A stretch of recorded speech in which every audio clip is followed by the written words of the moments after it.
Começa agora no Papo da Hora, mais um Papo Debate. Papo Debate. Programa veiculado pelo Papo da Hora Jaboticabal, São Paulo. Todos os sábados, a partir das 19h30. Tratando de temas diversos e polêmicos. À luz da Bíblia.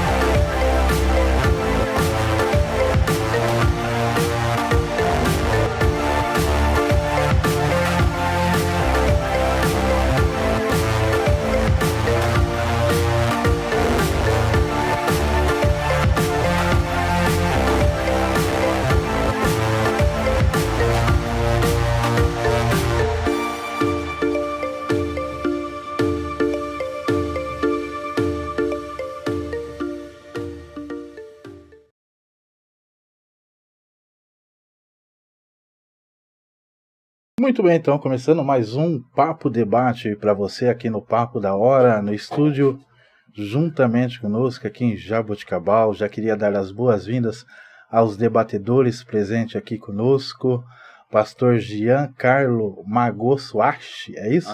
Ache? Uhum. Ache, da Igreja Batista Livre de Jaboticabal. Seja bem-vindo, pastor, muito obrigado por aceitar o convite. Olá, é um prazer poder estar aqui com vocês. Pastora Simone Letícia, é Simone ou Simone? Simone Letícia Matos da Silva, Igreja do Evangelho Quadrangular na Quadro 4. Seja bem-vinda. Muito obrigada, uma honra estar aqui. Pastor Samuel Cunha, da Segunda Igreja do Evangelho Quadrangular de Jaboticabal também. Seja bem-vindo, pastor. É uma honra tê-lo conosco. Bom dia, Mauro. É um prazer estar com você aqui, pastor Jean, pastora Simone. Muito obrigado pelo convite. Maravilha nossa, estamos com o nosso time completo de debatedores hoje. Vocês já estão vendo que os debatedores que estão aqui são fera no assunto.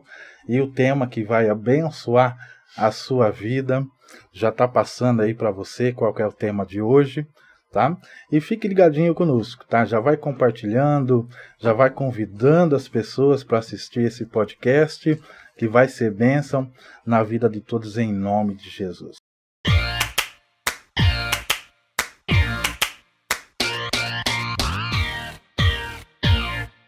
Papo Debate.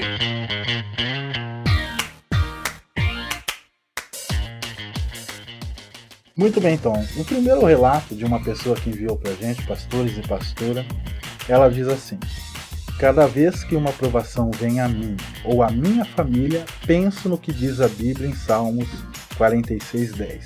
Aquietai-vos e sabei que eu sou Deus. Muitas vezes essas palavras me confortam, mas confesso que me questiono, qual de fato é o significado de aquietar-se? O que significa aquietar-se na presença de Deus?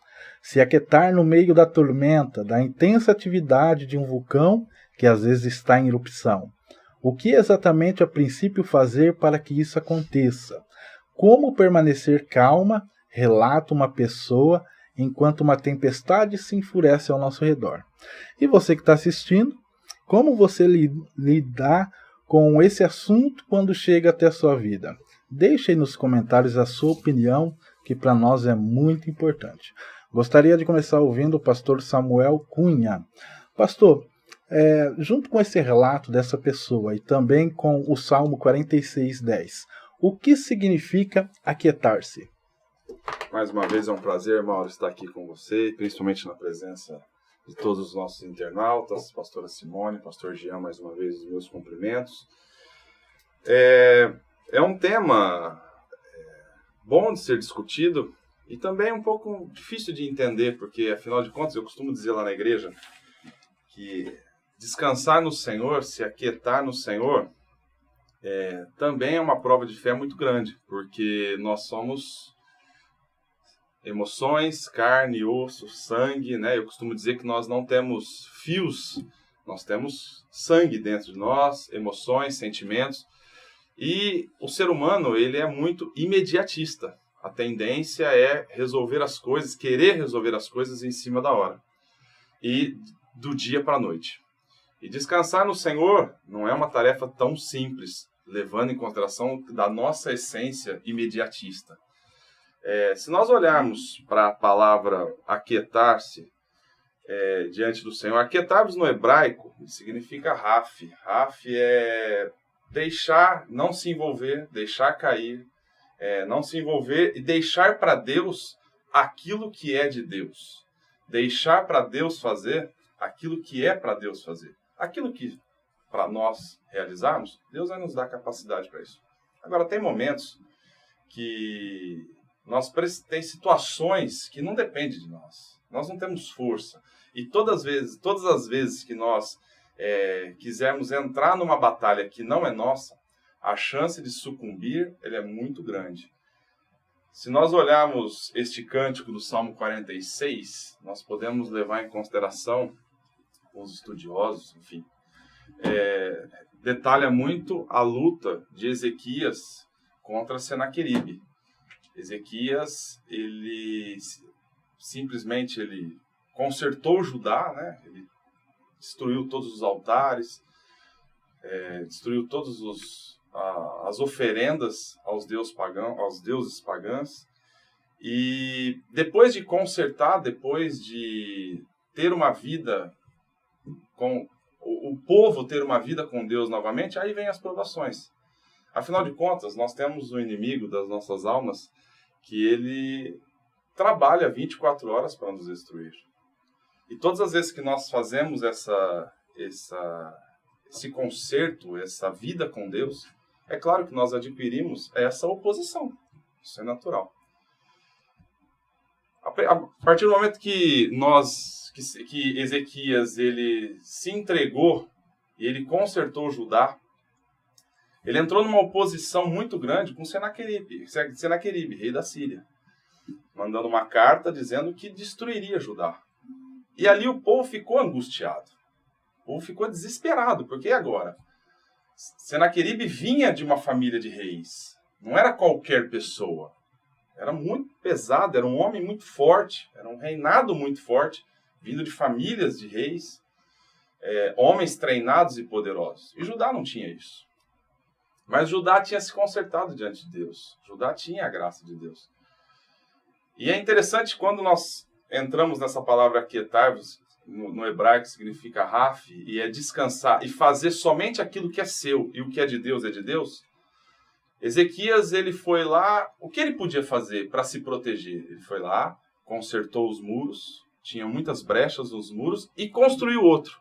É o que ele podia fazer.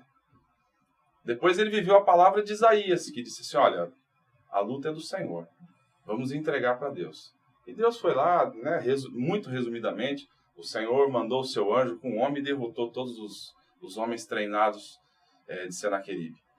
Então, descansar no Senhor, aquietar no Senhor, primeiro, ter uma vida com Deus, ter certeza desse concerto com o Senhor, ter certeza da sua fidelidade, da sua comunhão com Deus, justamente para quê? Para aquilo que for meu, ao caso de Ezequias. O que era meu? O que era de Ezequias? Consertar o muro.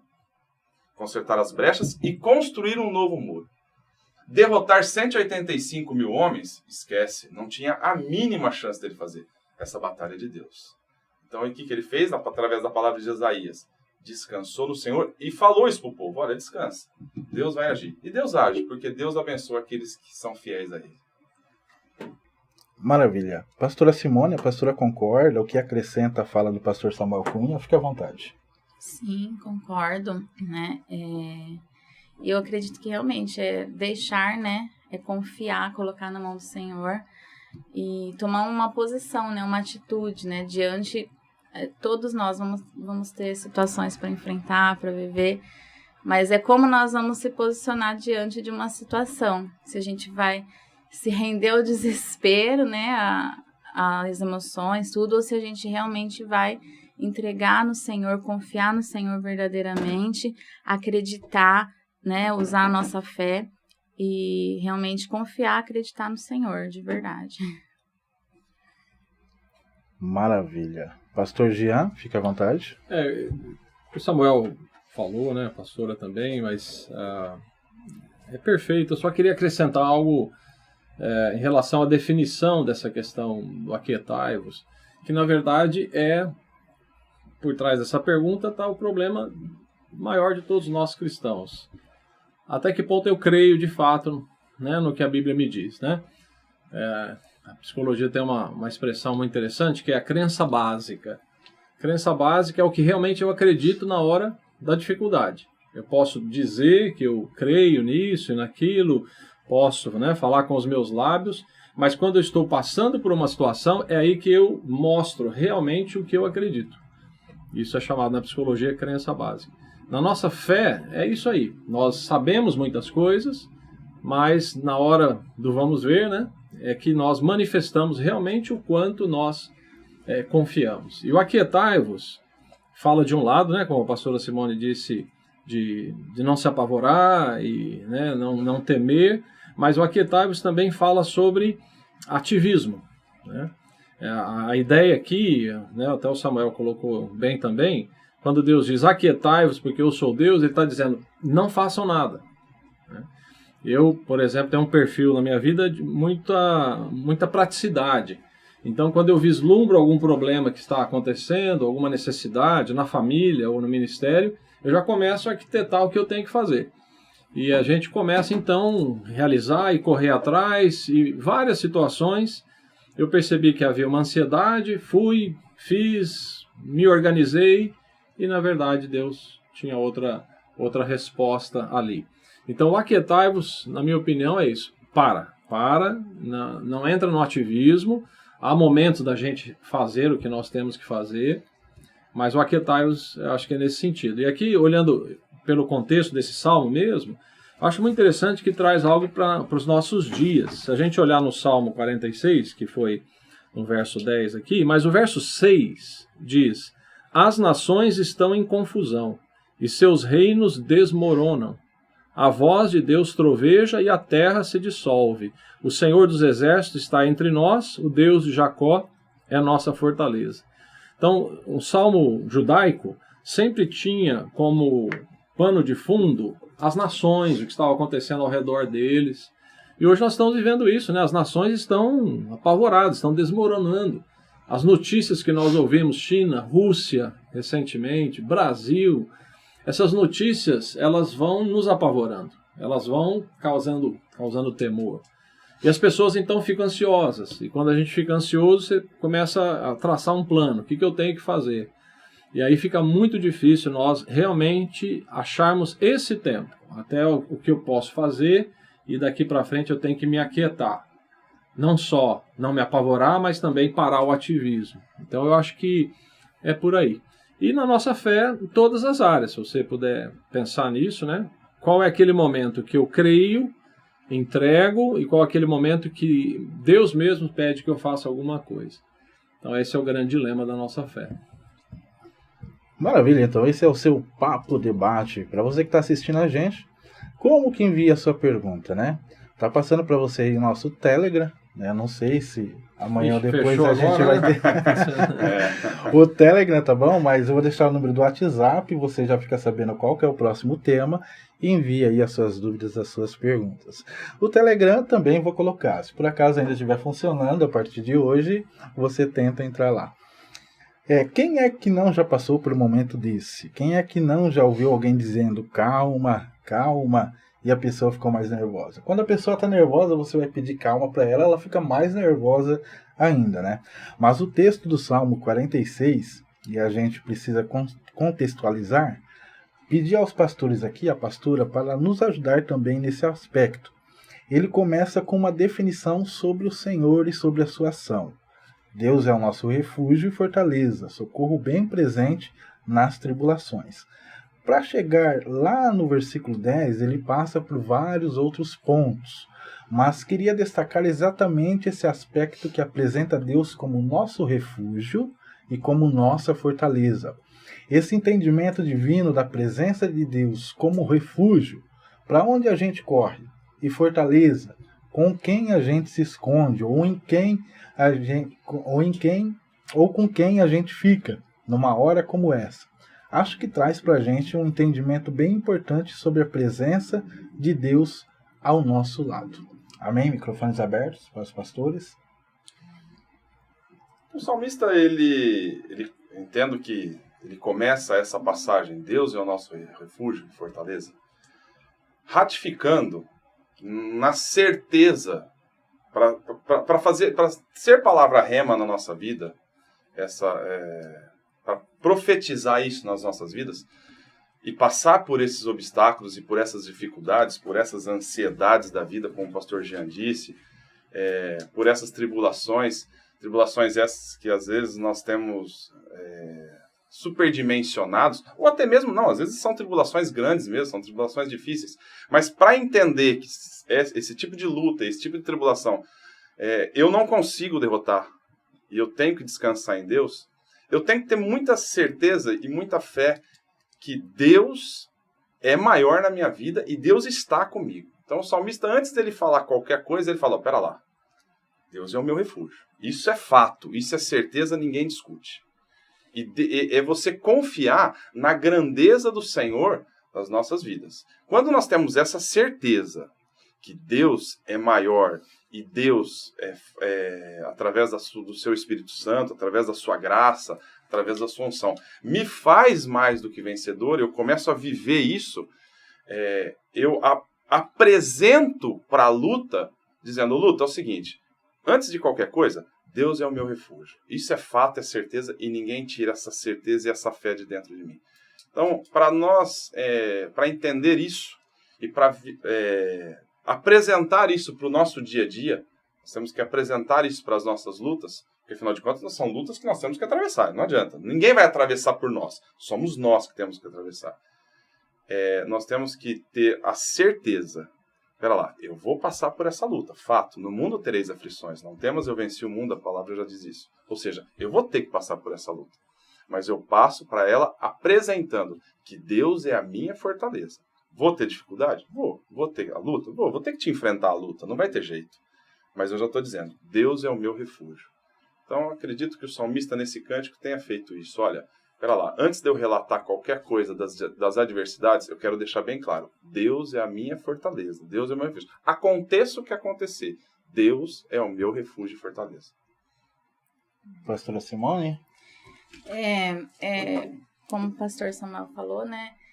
Eu vejo assim que essa afirmação, né, que Deus é o meu refúgio, a minha fortaleza, essa convicção, né? E a gente consegue encontrar isso quando a gente desenvolve realmente um relacionamento com a presença do Pai, com o Espírito Santo, com a palavra, quando a gente decide, fala, não, eu quero andar com Jesus, eu quero viver com Jesus, eu quero entrar no meu quarto todos os dias, me encontrar com Jesus, eu quero aprender mais de Deus na igreja, eu quero ouvir o Senhor falar comigo, né? Eu quero comer da palavra de Deus, Deus falar comigo, eu falar com Deus, desenvolver, nutrir esse amor com o Senhor, essa intimidade com o Pai, que é fortalecido dia após dia em oração, na palavra, né? Quando a gente está na casa do nosso Pai também, na igreja, sendo acompanhado, né? Tudo isso vai fortalecendo, nos ajudando a crescer, né? Espiritualmente, o nosso amor, a nossa fé, para que realmente a gente viva essa convicção e essa certeza. Deus é o meu refúgio, Deus é a minha fortaleza. Então, somente a gente nutrindo verdadeiramente, buscando, cavucando na palavra, na presença, é uma certeza que vem do Senhor, que Ele é o nosso refúgio, Ele é a nossa fortaleza, né? Em Mateus 6,34 fala, portanto, não se preocupem com o amanhã, pois o amanhã trará suas próprias preocupações. Basta cada dia o seu próprio mal. Então, cada dia, o Senhor nos alerta aqui dentro, né, deste tema de aquietar-se, cada dia já tem o seu próprio mal, a gente não se preocupar com o amanhã, e a gente vai ver várias passagens nos alertando para a gente confiar nele, para a gente colocar nas mãos dele, para a gente realmente ter consciência e convicção dessa grandeza do nosso Deus, para a gente procurar nele, que a gente vai encontrar, né? Então eu creio também assim, nessa palavra aqui, para a gente tomar posse também, né, de todas essas promessas, né, essa palavra viva e eficaz que é a palavra de Deus, nos garantindo, né, que cada dia já tem o seu próprio mal. Então, não vai adiantar você ficar louco, você descabelar, você, né, não tomar aí um monte de atitudes na hora do desespero aí, que vão piorar a situação, e realmente confiar no Senhor, né? Todos os dias já tem as suas preocupações, mas o Senhor está cuidando de tudo. Amém? Maravilha. Então, dizendo a mesma coisa, talvez em outras palavras, mas é o que a Simone colocou também. Eu acho que esse aquietar-vos, essa experiência, depende de duas experiências. A primeira experiência da nossa disciplina de comunhão, né? A gente chama isso devocional. E os cristãos, então, nós estamos falando para um público aqui que conhece a Deus, né? Pelo menos é o que a gente entende, cristão. Essa é uma grande deficiência. Se você perguntar para os cristãos, eu tenho dificuldade em orar, eu tenho dificuldade em ler a palavra de Deus. Se você perguntar, então, quanto tempo de devocional eles têm por semana, isso aí seria... Se é que tem, né? Ridículo, né? Que nem diz o outro, é ridículo, né? Pesquisas têm sido feitas, claro, nos Estados Unidos, mas valem aqui para o Brasil. Quantos minutos um pastor, um líder cristão passa lendo a Bíblia e orando? É assim, é algo em torno de 15 minutos por semana, né? No seu devocional pessoal. Então, a primeira experiência é essa. A minha disciplina realmente de devoção a Deus, de leitura, de confiança. A outra são as experiências que nós tivemos na vida. Aí eu me lembro muito de Davi, né? Davi, para enfrentar Golias, o que ele pensou? Bom, eu já matei um leão e um urso. Então, eu já tive experiências na minha vida. Agora é uma outra experiência diferente. Então, essa experiência que nós vamos tendo com Deus ao longo da nossa caminhada, ela vai nos dando mais certeza. Não, eu posso me refugiar no Senhor. Só um detalhe interessante do Salmo, porque, né, nós sabemos que os Salmos fazem parte dos livros poéticos. E assim, eu acho que de maneira bem proposital, o salmista aqui, ele coloca palavras que são contraditórias, de propósito. Por exemplo, no verso 3, ele diz: que o oceano estrondeie e espumeje, que os montes estremeçam. Então, de um lado ele fala o oceano é barulhento, né? A gente olha para o oceano, dá medo às vezes, os montes estremecem. Aí, imediatamente no verso 4, ele diz: um rio e seus canais alegram a cidade do nosso Deus. Então o mundo é o oceano, né? O mundo é monte estremecendo. Da presença de Deus vem um rio. O rio dá ideia de quê? De calmaria, de tranquilidade. Então é impressionante como o salmista, por ser um livro poético, ele vai usando estas questões também. Ele vai jogando. Aí, verso 5, por exemplo: Deus habita na cidade. Então, de um lado, o mundo está caindo aos pedaços. Nós olhamos para a cidade de Deus, que é os céus, Deus habita. Essa palavra habitar é tranquilidade, segurança. Então, é por aí. Eu acho que depende da nossa experiência diária com Deus ao longo dos anos e da nossa experiência de devoção ao Senhor. E essa é uma grande deficiência. Hoje, os cristãos são ativistas, consumidores de internet, passam mais tempo consumindo até conteúdo cristão, vamos dizer assim, né? Existem conteúdos no Facebook de fofoca evangélica, né? Todo mundo gosta, porque o pastor isso, o pastor aquilo e tal. Gasta muito mais tempo nisso do que na sua devoção pessoal. E isso afeta a nossa vida, né? O senhor falando me fez lembrar quando começou a Covid lá atrás. E aí nós somos home office, né? Nós somos vendedores home office, eu e o Paulo. Temos 2 bebês, né? De 2, na época era 1 ano e 3. E aí eu falei, meu Deus, e agora? Um monte de gente morrendo, eu com 2 bebês para cuidar, né? Eu trabalho nossa empresa lá em São Paulo, a empresa que a gente trabalha, registrado por lá. Falei, agora tudo fechando, só notícias ruins. E aí a gente, né, ser humano é natural, já vinha aquele desespero, já vinha aquela preocupação. E aí eu me deparei e falei, meu Deus, ou eu fico doida aqui, me mato com tanta preocupação, ou eu vou entregar. Então, Senhor, estou aqui, quero te entregar esse medo, essa preocupação que eu estou sentindo, estou me preocupada, Senhor, tantas pessoas morrendo, tantas pessoas, mas eu entrego nas tuas mãos, Senhor. Vem acalmar meu coração, vem trazer paz para minha casa, para minha família. E eu consegui ter paz, mesmo na pandemia, né? E a gente, né, em todos os lados, notícias ruins, todos os lugares, pessoas apavoradas, né? E realmente é buscar no Senhor, né? Igual o exemplo aí, a pessoa falou, como diante de uma situação, né, fácil falar calma, calma. Realmente é difícil, não tem nada, às vezes tem situação que não vai ter palavras para você resolver, não tem como resolver. E aí a gente escolhe, Senhor, está nas tuas mãos, entrego nas tuas mãos, Senhor, acalma meu coração, tá querendo gritar aqui minhas emoções, minha ansiedade, então eu vou ficar doida. Não, Senhor, eu quero te entregar, eu quero confiar no Senhor, traz a paz aqui que eu preciso do Senhor, necessito realmente. E eu consegui sentir essa paz, mesmo diante dessas, quando começou, né? E graças a Deus estamos no fim aí, em nome de Jesus. Tem um aspecto muito interessante da devoção, da meditação, da oração, que é o fato de nos acalmar, né? A meditação, a gente vai pensando, repensando nos conceitos da palavra de Deus, e isso vai acalmando o nosso coração. Alguém disse que a oração tem um efeito mais no coração de quem ora do que em Deus, né? Deus é Deus, ele sabe fazer o que ele precisa fazer, né? E a oração, na verdade, ela tem um efeito maior na nossa vida do que em Deus, né? Não é porque eu vou, sendo bem claro aqui, eu vou orar mais intensamente ou menos intensamente que talvez Deus vá mudar algumas coisas. Mas a oração me faz meditar, pensar e chegar a essa conclusão. E meu coração acalma, né? Por isso é essencial nos dias de hoje voltarmos a esse tempo de devocional, a esse tempo de acalmar o nosso coração e deixar a palavra de Deus entrar. Porque o que está entrando é notícia política, é Rússia, é Ucrânia, é morte, misericórdia. E eu sou muito crítico em relação aos profetas do caos, né?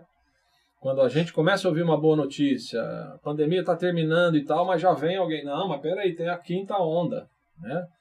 Mas então tem gente que gosta de ficar apavorando, são os profetas do caos. E a televisão, a mídia, infelizmente, dá espaço para essas pessoas. Do outro lado, o que acontece conosco, cristãos? Quando a gente vai na igreja, no culto, você pode chegar ansioso lá, agitado, a palavra vai falando ao seu coração, o louvor vai acalmando a sua vida, você sai de lá outra pessoa, naquele tempo, né? Porque aí é o efeito contrário, é o efeito da palavra de Deus tirando a nossa ansiedade. Acho que é meio por aí. Pastor, tava fora do que eu ia falar aqui, mas entrando nesse assunto. Teve um debate sobre os cristãos imigrando muito de uma igreja para outra. Um exemplo, o cristão está na igreja do Senhor e ouve uma palavra, Deus fala para ele se aquietar. Só que ele sai dali e ele fala, não, eu vou agora naquela igreja para ver o que Deus vai falar. Deus fala para ele se aquietar novamente, não, mas eu vou lá. Ele fica procurando de igreja em igreja, ou de local em local, profetas que falem, ele quer ouvir uma palavra que lhe agrade, mas Deus já falou para ele se aquietar. Não sei se os pastores ou a pastora já presenciaram ou já viram alguma história assim parecida, ou se eu estiver enganado, pode falar, não é isso que acontece. Eu acredito que esse momento devocional, essa busca com o Senhor, né, realmente buscar uma direção para Deus em tudo, vai ajudar a pessoa. Então, assim, se a pessoa não tem esse hábito, né, vai ficar mais difícil. Às vezes ela vai tomar uma decisão por ela própria, mas Deus, ele nos garante que em tudo na nossa vida, ele vai nos dar uma direção. Eu já vi pessoas que mudou de igreja porque realmente teve uma direção de Deus, né, e foi... Não, Deus direcionou, Deus falou. Já vi pessoas que mudou de lugar, pessoas que saíram por opção própria, não se identificaram.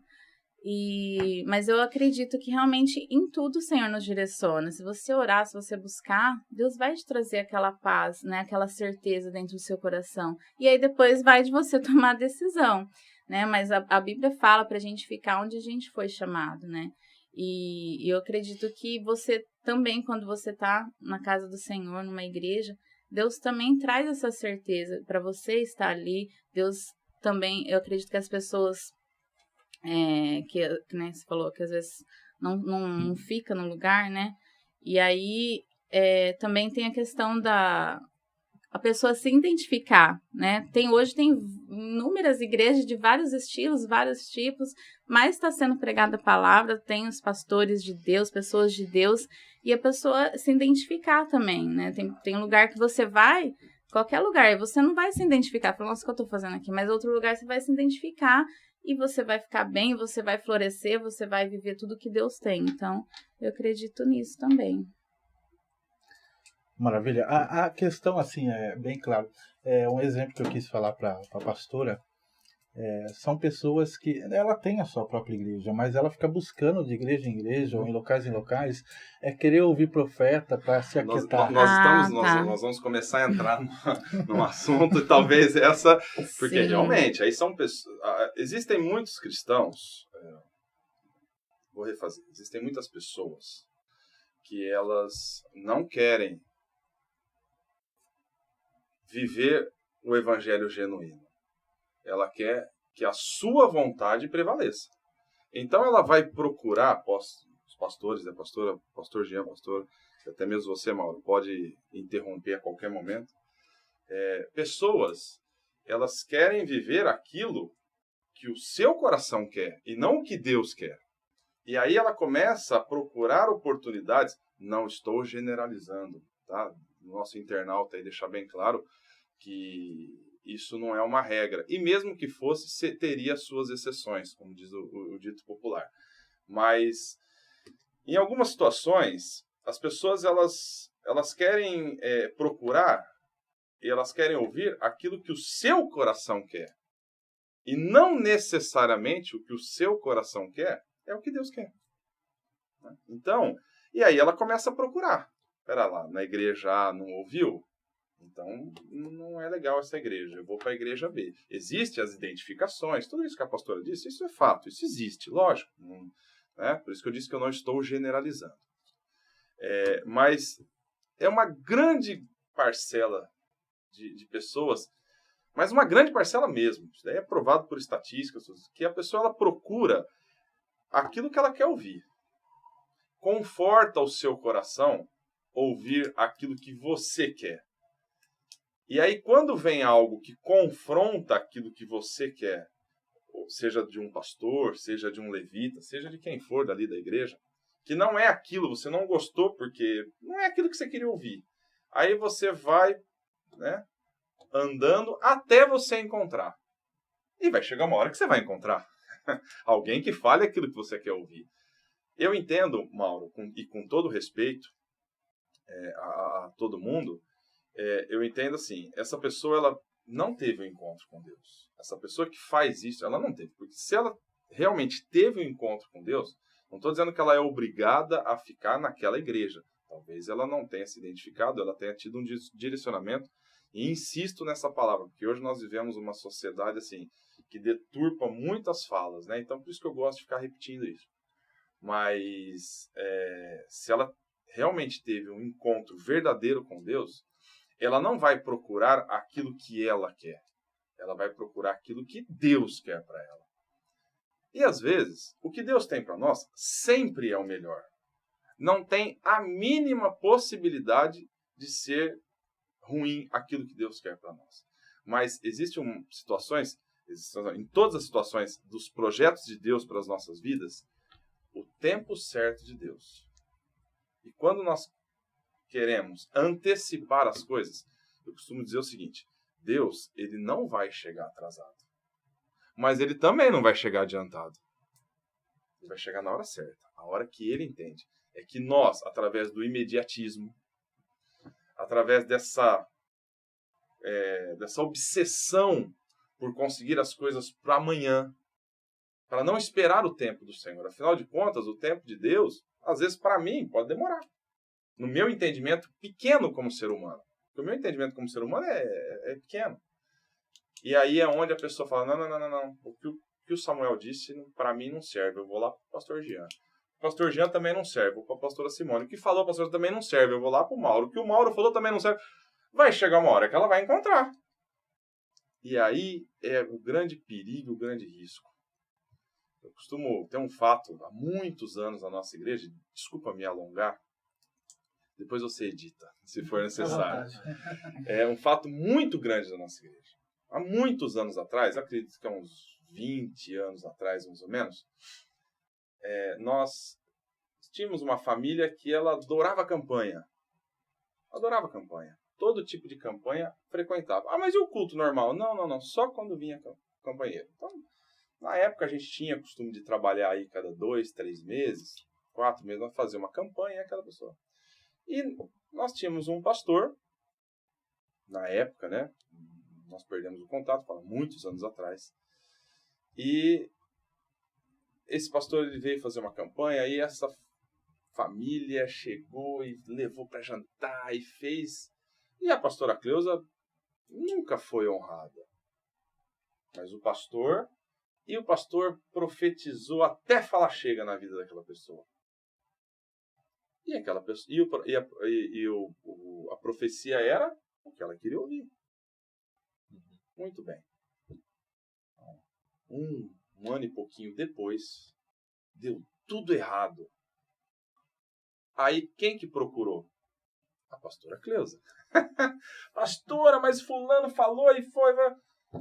Minha irmã, ele falou o que você queria ouvir, mas não era o que Deus tinha para você. Mas você insistiu tanto, que de forma não foi sábia, lógico, não foi usado, mas tanto é que nunca mais veio, perdemos até o contato. Mas enfim, acontece.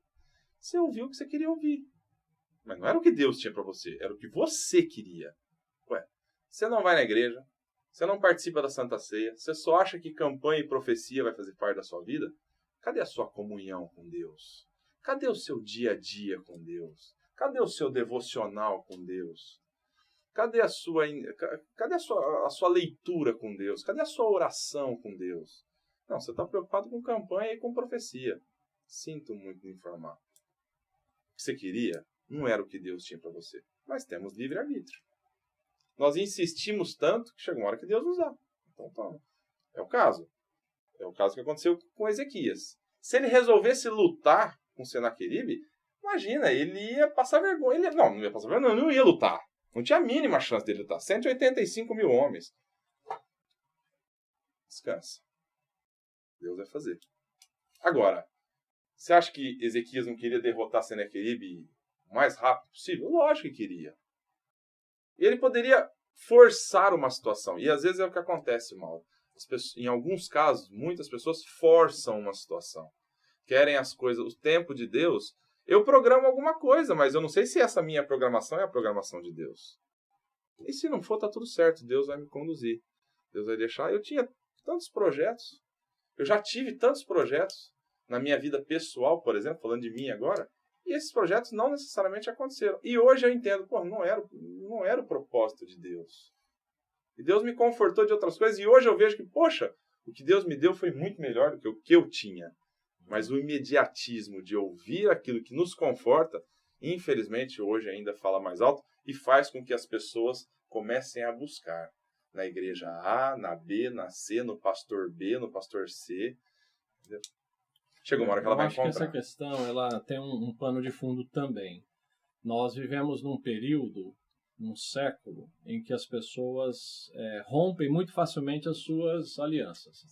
Então, primeiro, todos nós estamos diante de um mesmo período, né? de um mesmo século. O nosso século é consumismo. De um lado, a pastora Simone falou bem, realmente as pessoas elas acabam achando a igreja segundo o seu perfil. Só que tem um outro lado negativo disso, que é o consumismo cristão. Então nós olhamos para a igreja como algo que eu vou, pego um pouquinho aqui nessa prateleira, eu vou lá na outra prateleira, pego um pouco lá, um pouco aqui. Isso é fruto do nosso tempo, né? E as pessoas estão assim, e os cristãos estão assim. O outro aspecto é o imediatismo. Eu quero resolver os problemas rapidamente. Nós somos da época do fast food, né? Que já é há tanto tempo. Se eu vou lá numa loja aí, de fast food e demora 5 minutos a comida, eu fico já bravo. Se eu vou num restaurante que eu sei que vai demorar 45 minutos para chegar a comida, eu fico tranquilo, né? Então é um pouco a mentalidade do nosso tempo. E o outro aspecto é a mentalidade da nova geração. Eu convivo na igreja lá, né, com meu filho, que é pastor comigo, e ele é representante dessa nova geração, né? Da correria, das coisas. E, né, graças a Deus eu tenho aprendido muito com ele, porque de um lado a igreja precisa de dinamismo, né, para se adaptar, para se modificar, para alcançar as pessoas. Eu tenho aprendido muito. Só que também, por ser jovem, ele é representante de uma geração que, às vezes, como eu vou colocar aqui, quer as coisas muito rapidamente, não dá o tempo de maturação. Então, nesse aspecto, ele tem aprendido comigo, né? Então, Vamos usar uma palavra aqui, eu seguro um pouco e ele vai puxando para o outro lado e nós temos funcionado muito bem assim. Mas esta geração nova é a geração, por exemplo, que eles não ficam 2 anos no emprego. Entendeu? Você começa no emprego aqui, daí 1 ano ele já está insatisfeito, querendo buscar outro, quando antigamente, né, vamos falar de antigamente a pessoa ficava 20 anos, 30 anos numa empresa. Hoje, esses jovens entram, 6 meses ele está inconformado, ele quer buscar outras coisas, porque é o fruto, né, do nosso ambiente. Rápida mudança, insatisfação muito rápida, e aí a gente traz isso para a vida cristã. Quem é que vai resolver os seus problemas tão rapidamente assim? Aí, o problema está com quem? Está na igreja, está no pastor. O problema nunca sou eu, né? Nunca é o tempo de Deus, como Samuel colocou. Eu acho que a gente sofre muito isso. Eu sou de uma geração, na minha denominação, por exemplo, que o meu pastor era um missionário americano.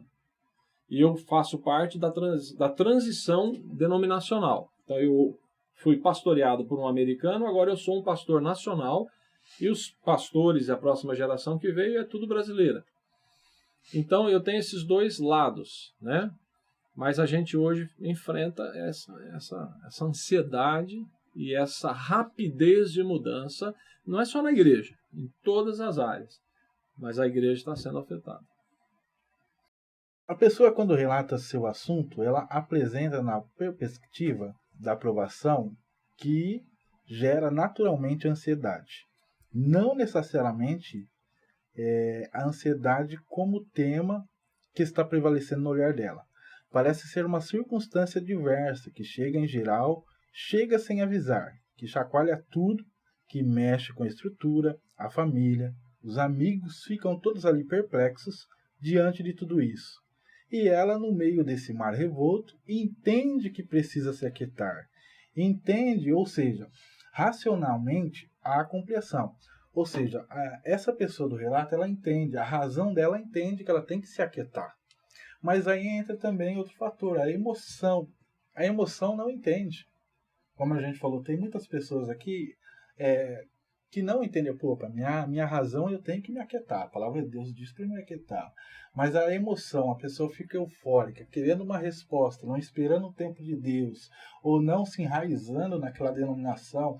Deus está falando comigo ali, mas eu vou procurar lá. Então, a emoção atrapalha um pouco. E é muito importante, pastores, a ação do Espírito Santo nesse sentido. A pessoa também dá espaço para o Espírito Santo trabalhar, né? Porque muitas das vezes a razão fala, se aquieta, a gente vai se aquietar. Mas é como aquele velho ditado, né? Eu entrego na mão de Deus, Senhor, está nas tuas mãos, estou descansando. Dá 2 minutinhos? Não, eu vou resolver. Então, você tem que se aquietar. Faz meu coração ouvir tua voz.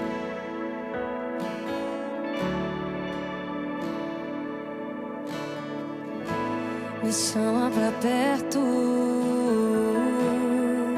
só assim eu não me sinto só.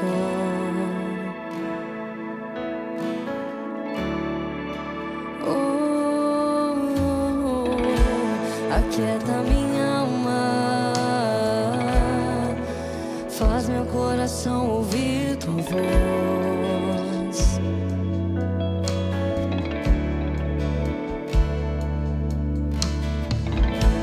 Me chama pra perto,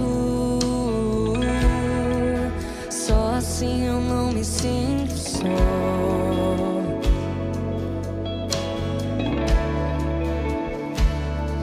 Porque na verdade eu descobri que tudo que eu preciso está em ti.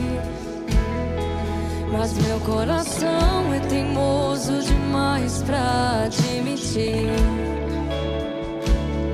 Sei que depender é como viver perigosamente, mas eu preciso acreditar e confiar no que você me diz. Aquieta minha alma, faz meu coração ouvir tua voz.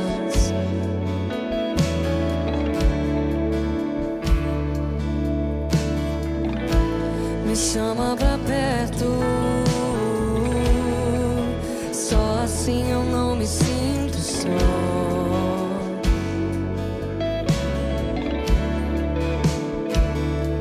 Eu sei que mesmo sem entender, você está no controle. Então me esconda no teu coração, me amarre a ti, pra eu não desistir. Eu não quero mais fugir da tua vontade. Pra mim eu sei que vai ser difícil, mas você estará sempre comigo. E mesmo que minha alma grite, tente me fazer voltar atrás, eu vou confiar, eu vou descansar, me lançar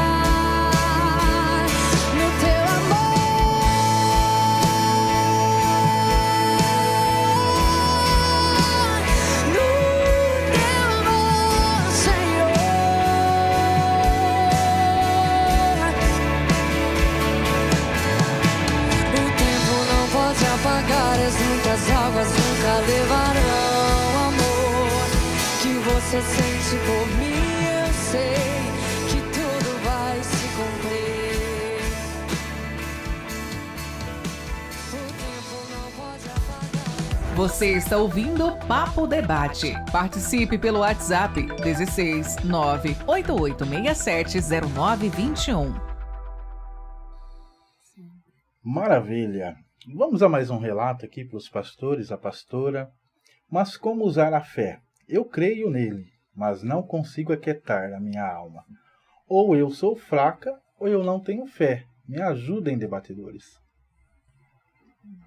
Você comentou aí, né, antes, na questão aí da razão e a emoção, né? Então a gente tem a razão, que é a lógica, né, do que vai acontecer, como o pastor Samuel falou agora, a situação que não tem jeito.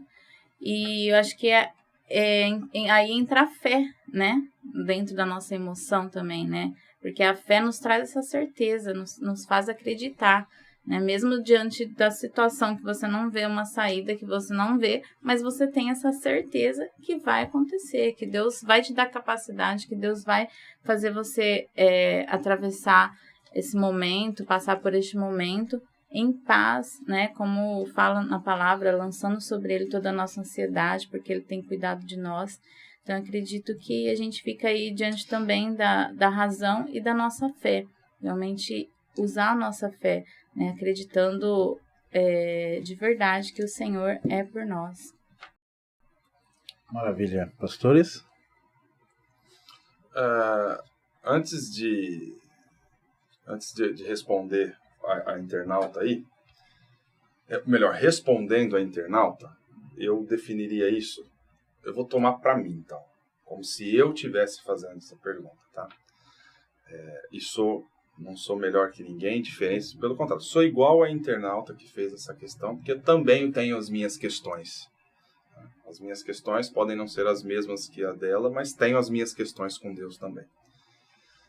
E quando acontece isso comigo, eu faço uma pergunta para mim mesmo. O quanto eu acredito que Deus é o meu refúgio? Porque a questão, e eu entendo e respeito mais uma vez, caso tiver alguém contrário, e é legal, contraditório tem hora que é bom, a oposição tem hora que é legal, oposição no bom sentido aqui, lógico. Eu preciso ter fé, minha fé, você não tem fé. Que tamanho você precisa ter uma fé? Do tamanho de um grão de mostarda. Mas a minha fé, a sua fé é pequena. Mas espera aí, o Senhor já disse que a minha fé tem que ser do tamanho de um grão de mostarda. Então eu entendo que a questão que a internauta fala de fé, primeiro ela precisa responder, e eu respondo para mim todos os dias, o quanto eu tenho comunhão e acredito em Deus como meu refúgio. Não, Samuel, respondo para mim, não, Samuel, eu sei que Deus é o meu refúgio, eu confio. Então tá bom. Isso é fato. Eu tenho certeza disso? Tenho, isso não muda. Então aí eu começo a responder as minhas questões. Aí eu começo a colocar a fé em prática. Você fala assim, eu tenho pouca fé. Mas a fé, o que é? Como você mede a fé? A fé, não, do tamanho do grão de mostarda, volto sendo repetitivo. Então, acho que a questão aí não é a fé, ou o tamanho de fé, tá? A questão é ter certeza da sua comunhão com Deus, que o torna refúgio da sua vida. Né? E aí faz com que... E aí vem muito... Uma vez você respondendo isso, e tendo certeza da sua comunhão com Deus, que o torna o Senhor o seu refúgio, aí vem naquilo que o pastor Jean disse, com muita sabedoria. Você começa a viver experiências com Deus, que vai te dando bagagem para confiar e descansar nele. Mas primeiro responda, porque às vezes eu não tenho. Às vezes a minha resposta, quando eu faço uma autoanálise, eu vou entender que eu não tenho essa comunhão com Deus. Eu não tenho. Às vezes, Mauro, existem... Por quê? Porque às vezes brechas precisam ser fechadas. Às vezes, não, eu corrigi, não sei... Ezequias corrigiu um monte de coisa. Mas de repente ele percebeu que nos muros tinham frestas nos muros, brechas nos muros. Poxa, eu corrigi, eu destruí os altares, eu fiz tudo, eu trouxe Judá de novo para uma comunhão. Mas e agora? Agora chegou a batalha. Ixi, olha o muro cheio de brecha ainda. Opa, vamos lá. Porque às vezes sempre tem algo que nós precisamos fechar ainda para ter essa autoconfiança em Deus. Às vezes tem alguma coisinha aberta ainda. E detalhe, em todas as áreas das nossas vidas. Às vezes eu fico focado muito nessa área familiar, essa área familiar. Mas espera lá, a vida ela não é só área familiar, ela tem a área financeira, ela tem a emoção, ela tem a psicologia, ela tem a família, ela tem a igreja, ela tem são várias áreas que precisam ser fechadas todas as brechas. E aí sim, fechando as brechas, me dá certeza que Deus é o meu refúgio. Aí sim eu começo a responder essa questão. Porque às vezes eu coloco muito a fé. Eu começo a medir a minha fé com a fé de uma pessoa que está do meu lado. Não, peraí, é a minha fé. É a minha fé com Deus. O pastor Jean disse na questão da oração, né? Uma oração mais efusiva, uma oração mais calma. Tem gente que grita, tem gente que... Então, quando eu preciso orar de uma intensidade... Não, você precisa orar, você precisa conversar com Deus. Não é a intensidade que vai fazer com que você alcance ou deixe de alcançar. É a tua comunhão com Deus que te traz experiência com Deus, que te traz bagagem para descansar em Deus. Então, acho que tem que voltar um pouquinho. Essa é a minha definição aí. Esse aspecto da fé é muito interessante. Primeiro, é normal você achar que tem fraqueza, né? Tem uma passagem nas Escrituras muito interessante. Jesus dá uma palavra para os discípulos, eles dizem, nós cremos. Mas em seguida vem a frase, ajuda-nos na nossa incredulidade.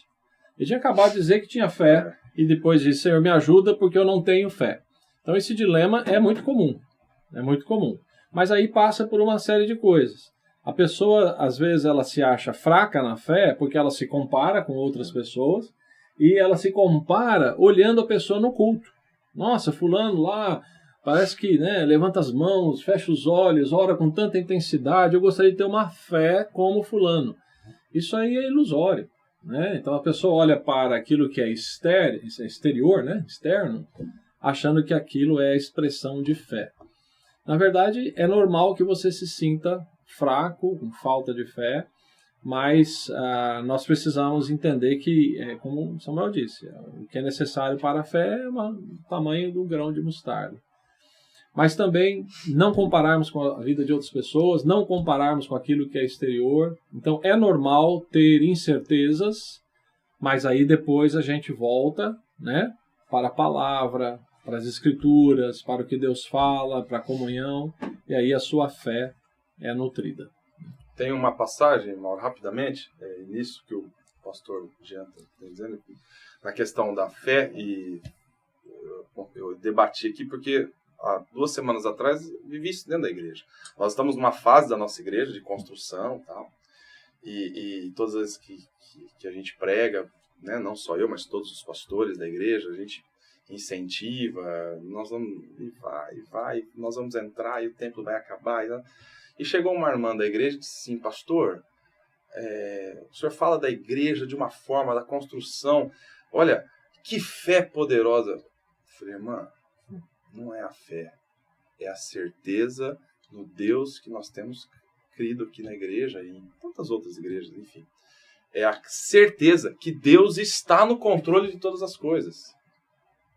É a certeza. Por que eu falo, junto com os outros pastores, que nós vamos conseguir, nós vamos entrar no templo e praticamente a fase que foi programada está praticamente pronta, senão não entramos ainda por um problema de energia da CPFL, mas enfim. Porque a minha fé é maior que a sua. Eu disse bem assim, porque a minha fé é maior que a sua, porque Deus me separou aqui, mas eu sou igual a vocês.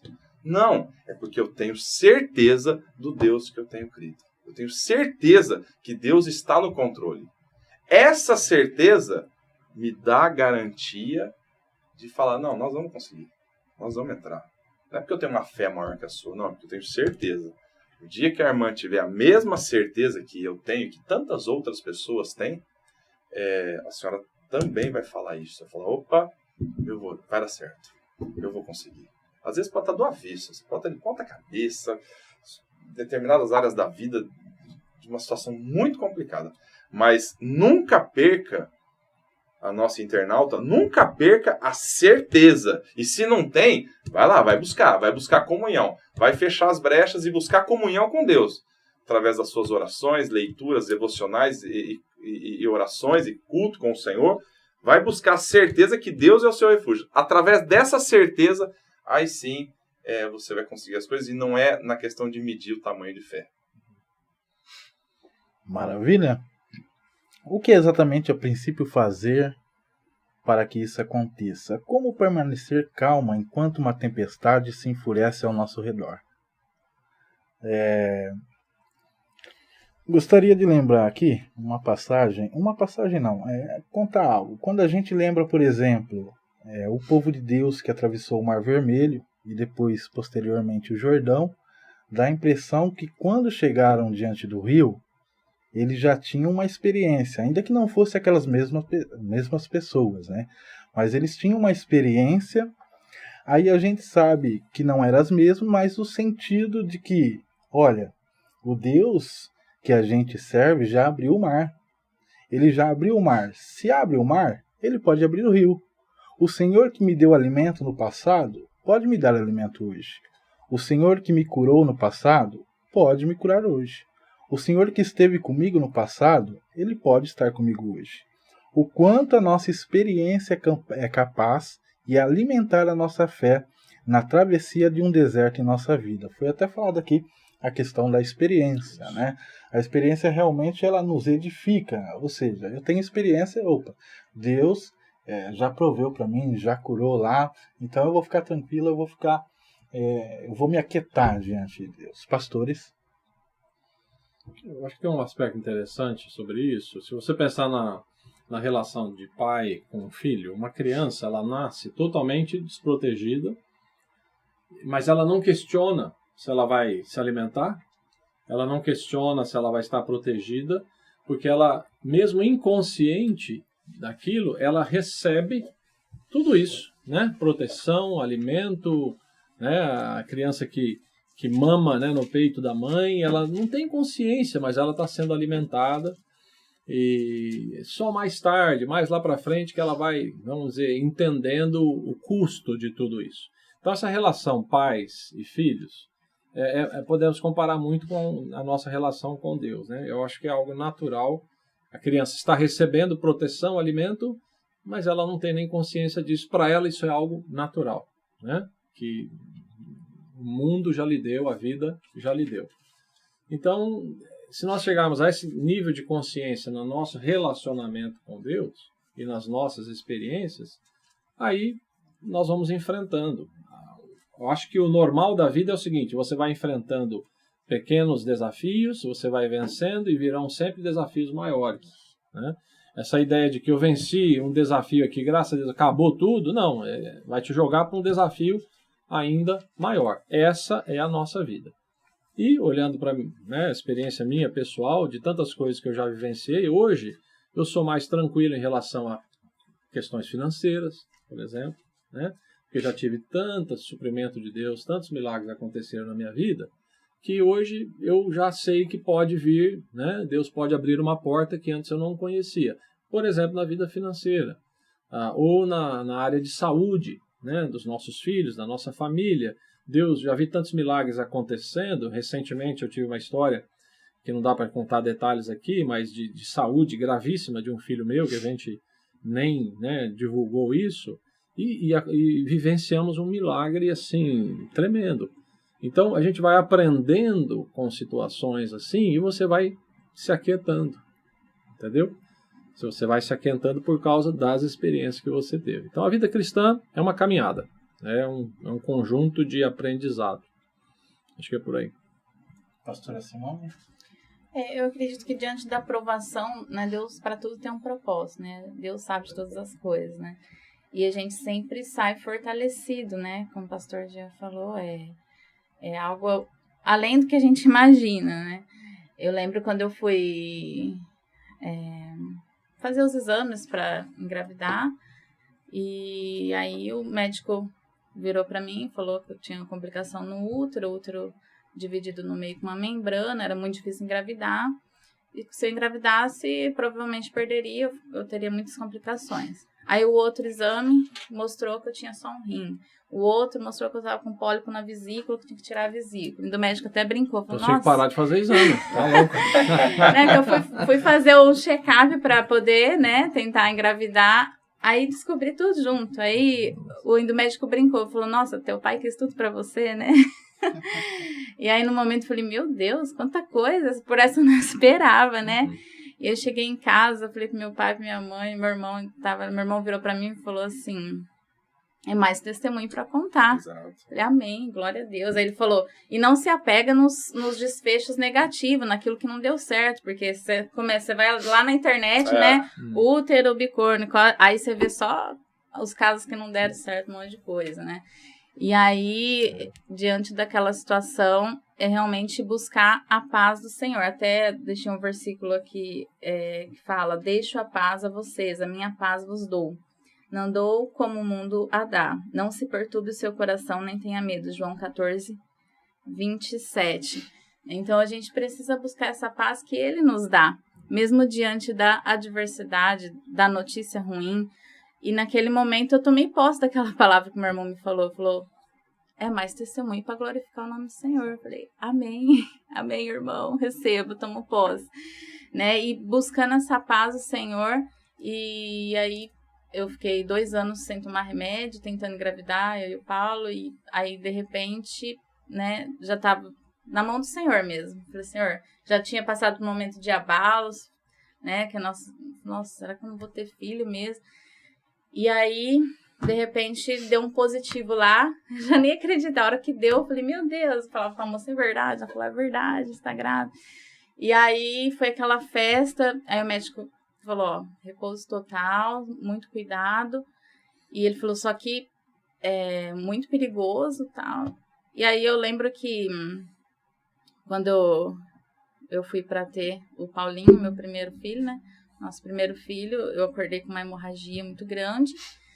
E diante daquela situação, falei, Paulo, eu estou desesperada. Mas eu sei que eu não posso ficar desesperada, porque se eu ficar desesperada, a anestesia não vai pegar em mim, vai comprometer a minha vida, a vida do meu filho. Falei, então me ajuda, me acalma. Mas falei, Paulo, Paulo, eu preciso de calma do Senhor, mas estou desesperada. E a gente foi correndo e orando, falei, Senhor, me acalma, Pai, em nome de Jesus. Porque eu já tive experiência, né, quando você tá nervoso, a anestesia não pegar. E aí chegamos lá, a médica falou, ó, eu vou ter que avisar. Você pode morrer, teu filho pode morrer, no mínimo você perde o útero. E aí, diante daquela notícia, ainda o Paulo orou para ela, falou, o Senhor vai te capacitar, o Senhor vai te direcionar. Naquela hora ainda eu já até fiz o certo, já, Senhor, se for minha hora, se for minha hora, me leva contigo. Mas aí, gente, a hora que eu tava entrando naquele centro cirúrgico, eu recebi uma paz do Senhor, uma paz, assim, que veio do Pai, que era pra mim estar desesperada. A mulher falou que eu podia morrer, meu filho podia morrer, eu podia perder o útero. E Deus me deu essa paz. Eu lembro que tive uma enfermeira que pegou no meu braço, vai dar tudo certo, né? E aí foi feito o parto, eu não consegui ver o bebê na hora, o Paulinho. E aí depois ela fez rapidinho, virou pro Paulo e falou: olha, se tivesse sido de 9 meses não tinha dado tão certo. Pra glória de Deus. Ele veio, né, bem abaixo do peso, ficou lá para ganhar uns quilinhos. E o médico, né, falou: olha, você teve sorte, porque as mulheres que têm útero igual o seu, os casos são tristes, né? E aí ele ficou lá para ganhar os quilinhos, tudo. E aí depois eu e o Paulo sempre tivemos o desejo de ter 2 filhos e para ter irmão, tudo. E aí o Saulo tomando remédio, eu fiquei grávida, né? Então, e eu estava orando para saber se era para parar de tomar, porque eu fiquei, né, assustada com a situação, tudo. E aí veio o Saulo pra gente desfrutar. Então, assim, Deus nos traz essa paz, mesmo quando Ele faz o milagre, quando, né, as coisas acontecem, e também quando não acontece, Deus nos dá a capacidade pra gente viver aquele momento com a paz dele. Então, isso que faz diferença, nós sermos filhos de Deus, nós sermos cristãos. O Senhor, Ele nos dá essa paz, Ele repousa aquela paz. E eu sentia tanta paz naquele momento que eu ia ser anestesiada e aquela notícia, que nem anestesia eu senti. Eu nem senti anestesia, graças a Deus foi super bem a cesárea e foi maravilhoso. Então, eu acredito que essa paz também que o Senhor nos dá, ela nos traz essa segurança, essa garantia, independente da situação, independente do que a pessoa esteja passando. E cada provação, com certeza, é algo, eu falo que é algo maravilhoso, estrondoso que Deus preparou para realizar aí, como várias histórias da Bíblia, né? Umas histórias assim que se fala: nossa, por quê? Por quê? Deus tudo tem um propósito. Vamos para a última pergunta, então, já chegando aos momentos finais. Só que essa pergunta eu vou fazer, e você querer a resposta dela, você vai ter que ir lá no nosso blog Papo da Hora. Tá bom? A pergunta é o seguinte, pastores, a última, tá bom? E para você que está em casa, você vê a resposta é lá no blog. Como se aquietar, então, diante de uma tormenta? A pessoa que está em casa agora está falando: nossa, a minha razão falou para me aquietar. Eu estou vivendo um momento de prova. Como que eu faço para me aquietar? Já gostaria de começar com o pastor Samuel. Logo após pode ir as considerações finais, pastor, e também os dias de culto. Fique à vontade. E as minhas considerações finais, queria agradecer o seu convite. É um prazer estar aqui juntamente com o pastor Jean, que é uma referência para nós, de tantos anos aqui em Jaboticabal, tantos anos comandando o Conselho de Pastores, hoje mesmo ainda está com a gente, espero que fique por muito tempo. Então, o pastor é uma referência para todos nós. Muito obrigado por estar aqui. Pastora Simone, obrigado. Deixo meu abraço ao pastor Paulo André, um grande amigo pessoal, não só de ministério, mas amigo pessoal. E é um prazer estar aqui. Mauro, obrigado a você, internauta, que vai nos assistir. Espero que você desfrute de um pouquinho do que foi falado aqui e busque comunhão com o Senhor. E sempre à disposição, trago aqui um abraço da pastora Cleusa, pastora titular da Igreja Quadrangular. Um abraço de toda a nossa igreja e que Deus te abençoe, que Deus te dê graça. Isso é um ministério seu, que você está propagando o Evangelho. Então, que Deus abençoe, te capacite e te dê condições para continuar esse belo trabalho. Deus abençoe a sua vida. O endereço é dia de culto. Vamos lá, ainda nas 2 próximas semanas, nós estamos lá na cidade de Jardim, mais conhecido como Zagalo, na rua 4, Fortunato Della Libra 77. Mas a partir do começo de abril, melhor dizendo, na primeira semana de abril, uma vez está programado o trabalho da CPFL logo no dia 1º, eu acredito que para a segunda semana de abril, fique aí, Rua Manuel Guariz 160 ou Carlos Berchieri, a Marginal, que a igreja ela pega as 2 extremidades, ao lado da loja da Coplana, lá no Jardim Guanabara. Então é no final ou início da Marginal, dependendo da onde se você estiver vindo da pista, é logo no começo da Marginal, se você estiver pela cidade, no final, ao lado da loja da Coplana. A Coplana é uma empresa que todos conhecem. Então, Rua Manuel Guariz 160, Igreja Quadrangular, de portas abertas para louvar o nome do Senhor e juntos viver essa comunhão com Deus. Muito obrigado, fica aí o meu carinho, o meu agradecimento. E agradecer a participação aqui, né, em meu nome, em nome do pastor Zé Roberto, que é o o pastor auxiliar da igreja, o pastor Estevão, meu filho, e nós estamos ali atrás da rodoviária, na Avenida Hermínia Castelete Belode, 131, é o nosso templo lá. A estrutura nossa de cultos modificou um pouco por causa da pandemia. Nós temos aí os pequenos grupos que funcionam durante a semana, e no domingo às 10 horas da manhã e 18 horas são 2 cultos. Eu disse que houve uma mudança porque tínhamos escola dominical antes, agora só realizamos os 2 cultos no domingo, né? E deixo um convite aqui para quem tiver interesse em estudar a Palavra de Deus. De segunda-feira nós temos um polo do nosso seminário Batista Livre, Centro Teológico Batista Livre, que está funcionando na igreja toda segunda-feira à noite. Se alguém quiser se aprofundar um pouquinho no estudo das Escrituras, deixo aí esse convite. E agradeço a oportunidade.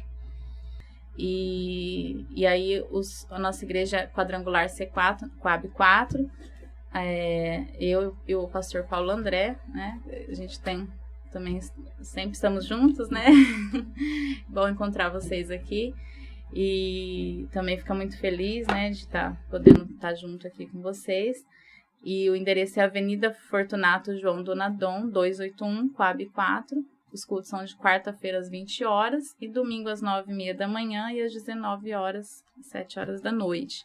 Né? Também deixo aí também o convite, aproveitando, vamos ter um encontro com Deus tremendo, 2 e 4 de abril. Se você tiver interesse, se você ainda, né, não conhece nenhuma igreja, tá aí. Também fica o convite para participar desse encontro com Deus tremendo aí para sua vida, e que o Senhor possa alcançar o máximo de números de vidas aí, serem impactados pela palavra de Deus, que sempre trazem frutos, né? E frutos que vão para a vida eterna, em nome de Jesus. Amém? Obrigada.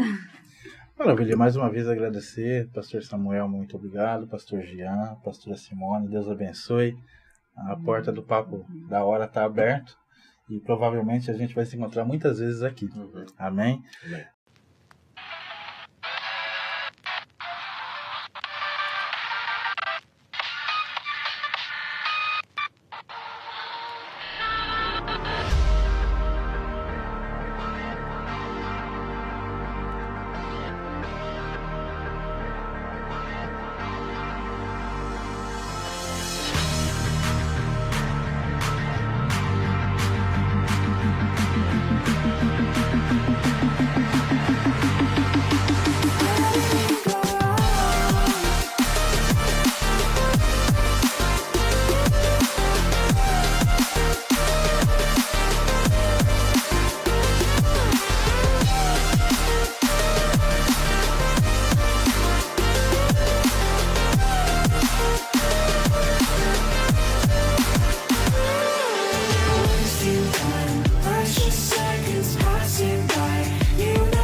Papo Debate. Papo Debate. Programa veiculado pelo Papo da Hora Jaboticabal, São Paulo. Todos os sábados, a partir das 19h30. Tratando de temas diversos e polêmicos. À luz da Bíblia.